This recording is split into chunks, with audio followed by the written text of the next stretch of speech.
Wine store refused to sell me a bottle, so I taught them a $10,000 lesson they won't forget. I got mad all over again writing this because of the sheer amount of disrespect from the store management. I have the receipt for this order too. There's a specific wine I used to pair with food, and the closest store that had it was a 60-mile drive, and it was storming out. I wanted it for the holidays because I was most likely going to be cooped up inside. So I drove over. This used to be my typical store until I moved 2 counties away. Anyway, I went in and picked up the wine and got some other stuff for holiday parties. I was in there for maybe an hour, and when it came time to check out, the cashier asked me for my ID. So I gave it to her, and then she told me she needed to see the ID of the other person I was with. Now I'm confused and say, I'm alone. And she says, well, I have to go get my manager. Okay, fine. So he comes out to tell me that she told him I was with someone and they need to come back and bring their ID, or they won't sell it to me. I told him I wasn't with anyone. He asks to see my ID, looks at it, and says, well, unfortunately, you look young. At this point, I'm like, are you serious? And he's like, you can come back tomorrow alone. I find it extremely disrespectful to tell someone they look young while you're holding their ID in your hand. And not to mention I've been shopping at that exact location for about 4 years and have never had a problem. So I told him about how I drove there and have been shopping there for years and that I even have a second form of ID, and he was just kind of giggling and saying no. So I left very angry, and it was late, around 9 p.m., and then I had about an hour and a half drive back home in the rainstorm. So I was home, pissed about it all night, and the next day I went to the one close to my house to get the other stuff I was getting. Unfortunately, that one was out of the wine. That's why I didn't originally go there.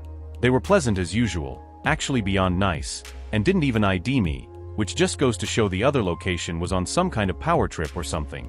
Then I got an email from them to review my experience, which they send every time I go there, and I never do it, but I decided to select the location where I had the bad experience and give feedback on it. So I wrote exactly what happened, and then the next day, I got a call from the store manager. Turns out the guy that night was an assistant manager or something. However, he was much more pleasant than the woman that called me. She was extremely rude and condescending and told me that she reviewed the cameras and that someone walked in with me at the same time and that made us a party. I told her I didn't know them. She said it didn't matter. So apparently, people can't walk into this store at the same time as you? Then she said that the employees were watching me and that the person left 30 minutes before I went to check out, and they saw it. Okay, so? Also, if that is the case and that is your policy, why didn't you say something when you saw the person leave so we could have cleared up the whole situation right then and there? Instead of continuing to allow me to shop for another 30 minutes and waste my time, only to know that when I came to check out, you were going to deny it? So I told her, even if that is the case, someone can't leave a store? And she said, no. To complete the transaction, they would have to drive back with their ID. This made me extremely angry because even if that is your policy, at least you could offer an apology for the inconvenience or something like that. Not just call me to argue and stir the pot. I was already kind of over it because it had been like 2 days, but just her whole attitude and nastiness about the whole thing was really insult to injury. So I decided to look up their policy, and their policy clearly states that this only applies to parties at checkout, so the rule is who is with you at checkout, which makes sense or is at least more understandable. Another policy I read, which was interesting, was that any online order not picked up within a week will be issued a full refund to your original payment method. So my friends and I were sitting home drinking the stuff I had gotten at the other location later that day and telling them what happened, and they were all shocked. I used to work retail for a long time, specifically during COVID, and I know what an inconvenience it is to set up big curbside pickup orders because they take up a lot of space on the order shelf. So drunk and mad, I decided to enforce their own policy on them and make a $10,000 order for the soonest possible pickup time, which they promise orders ready in 3 hours. So I made sure to order the cheapest, heaviest bottles I could think of so it could take up the most amount of space in their curbside area, and made sure to only order like 1 or 2 of each so they couldn't just give me a case, they had to get individual ones. And I ordered their whole supply of Tito's since it's popular and it's the holidays, and I know people are going to be looking for it. This store has its curbside order section in the front behind a counter where you can see it.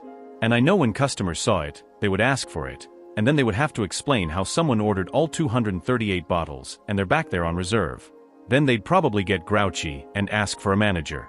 But the manager would be busy because I also made sure to order a lot of bottles behind glass, so they would have to run around with their keys scrambling to get this order ready. I worked retail, and I know how much stuff like this throws off a schedule and annoys the managers. So I loaded up the cart, stopped when I got bored, and placed the order. I got the email confirmation, which specified that you have to wait for the pickup confirmation email and that pickup times aren't guaranteed, so I thought for sure they were either going to cancel the order or call me or something. And something interesting that is sent with the email is a pickup policy that states specifically, the recipient of the order needs to be 21, so you can have other people in your car who are not 21? Well, 5 hours later, I got the pickup email. It took them longer, but I was still surprised.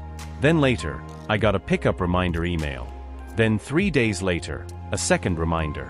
Then on day 7, I got my final notice email. And then on day 10, I got a phone call.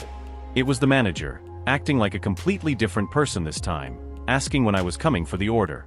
At this point, I think she knew I was messing with them because it had been 10 days, and she knew my name from the previous feedback thing because when she called, she asked for me by name, and my name was on the order.